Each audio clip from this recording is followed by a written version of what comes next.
This is running warm-up number 8. So running warm-up number 8, you do need a little bit of equipment for. So you're going to take a 5 or a 10-pound weight plate. High school athletes, no problem, should be able to use a 10-pound weight plate. Middle school athletes should generally use 5s. And we're going to do a series of skips, just like we've done before, but now with the weight plate over their head. So it's going to work a lot of strength, power, stability, balance, all those same things, but that weight over the head is going to add another challenge to it. So Zach's going to take that 10-pound weight plate over his head. Really, he's got to stay strong, stable, and we're just going forward skip for 10 yards. And we still want to use these 10-yard distances. We will do some 20-yard stuff today, but right now it's just going to be 10. That cone, and we'll pretend that that cone's 10 yards out there. And he's going to do the same thing coming back. Forward, going back. Forward skip, coming back. We're not going to have them jog down, jog back with the 10-pound weight in their hand. They just start right into the skips. So we do our forward skip, 10 yards down, 10 yards back, then reverse skip. Knee up, toe up, everything stays the same, but there's a lot of stress, a lot of challenge on his upper body. And it's running 8 because they got to be pretty strong before this makes any sense. All right? If they're not strong, there's no reason to do an overhead skip. And then facing the camera, Zach, we'll go lateral down, lateral back. So 5 or 10 pounds, 10 yards, forward skip down, forward skip back, reverse skip down, reverse skip back, and then lateral skip down, lateral skip back. And that's a challenging one. We still want to be thinking in that 10-yard distance. They're still trying to get those 30 skips in. So since we have that 5 or 10-pound weight plate handy, we're going to take advantage of it and use it for our squats and lunges. So our first one is our skater squat. We've done this one before, but now with the weight plate, Zach's going to push that weight out in front of him and back knee tap. His back leg's really going to stay bent so this toe stays off the floor. And you're counterbalancing with that weight in front of you. It actually makes it easier than just the regular skater squat. Why don't you face me on one? There you go.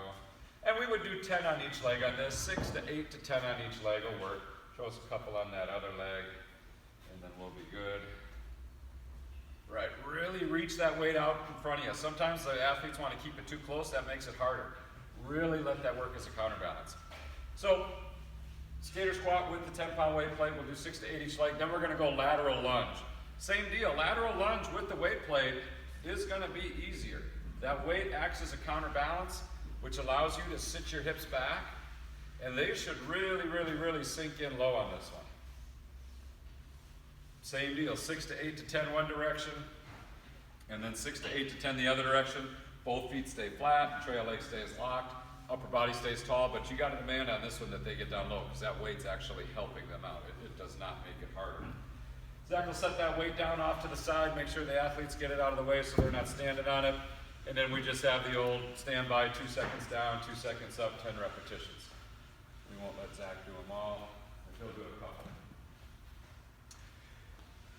So then we're going to get into some exercises now that we are using our full 20-yard distance. So the first one, Zach's going to jog it down. On the way back, it's a 360-degree single leg hop turning over his right shoulder. So let's check this one out. Doesn't have to be fast. Good.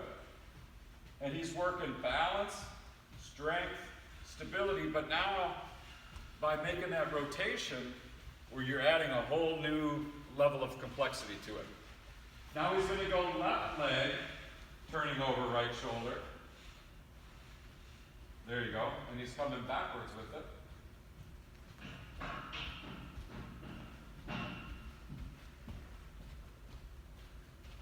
And then he'll jog it down easy. He'll go to his left leg. So we're not going to show all the varieties you can do with this because it really would get into a lot of jumping. But right leg going forward, turning right shoulder. Right leg going forward, turning left shoulder. Right leg going backward, turning right shoulder. Right leg going backward, turning left shoulder. And then the same thing all on your left leg. Just show a couple left leg while I'm talking. So really, there's almost 4 different jumps for each leg. You're not going to do all of those in the same workout. So pick 1 or 2. Hey, going forward right, turning left, going forward left, turning right. And work with that. But you don't need to do them all. Make sure you get 1 going forward on the right, 1 going forward on the left, 1 going backward on the right, 1 going backward on the left. The next jump now is a fairly challenging one. It's our swinging, what we call our swinging single leg jump. So I'm going to show this one first, kind of going this way. Jumping, all right? And I'm kind of making a circle with this right foot, all right? Upper body's going to stay tall. This heel is going to stay right under my butt. So there's not a lot of forward body lean on this one. It's more of a top speed mechanics thing. My upper body stays tall. You're not just kicking front to back. I'll have the athletes oftentimes trace a circle with their foot, and then we go from there. So let's see Zach, jog it down easy. Right leg's going to be swinging, coming back. Swinging single leg jump on my right. Yep. Good, and he gets that rhythm, making that circle. Yep. And this one is for height. There's not going to be a lot of distance on this one, again, because it's a top speed thing, and there's a greater vertical component in top speed than acceleration. Good, keep that heel right under your butt. There we go, there we go. Good. So that's our swinging single leg jump. Good tall posture, keep that heel right under your butt. Not a lot of forward body lean on that. Onto our crawls then. So our first crawl, facing the camera, is going to be a crab walk. Start on your back, yep, turn face the camera. And it's our crab walk with a flip. So he's just going to bring, correct, his one shoulder over and then flip back. One shoulder over and then flip back. This is just a 10-yard thing, and you'll see the athletes are going to get all out of sorts and they'll be giggling and laughing, which is fun. But you want to keep them on a straight line, all right? Some athletes are going to do this and end up over here bumping into a teammate, but you want to try and have them focus and stay in a nice straight line. Coordination, stability on the shoulder, lots of things going on. 10 yards only though, that does not need to be a 20-yard one. And then we're going to go soldier going forward, soldier going backwards, back for 10 yards, just like all the other ones that we've done.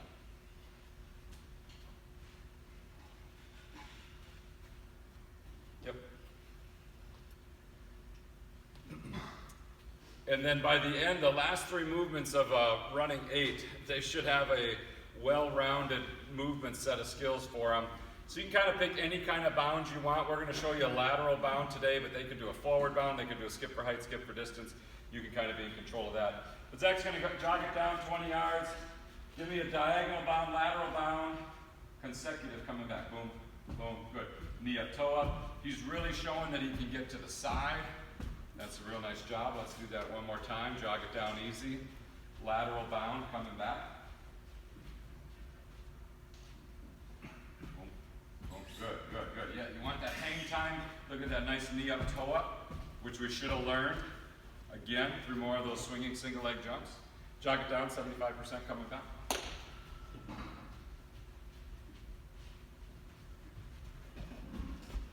And one more time, jog it down, 75% coming back.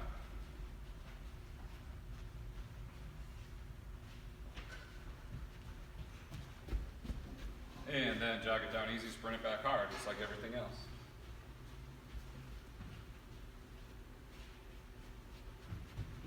Good, yep. And one more time, jog easy, sprint hard.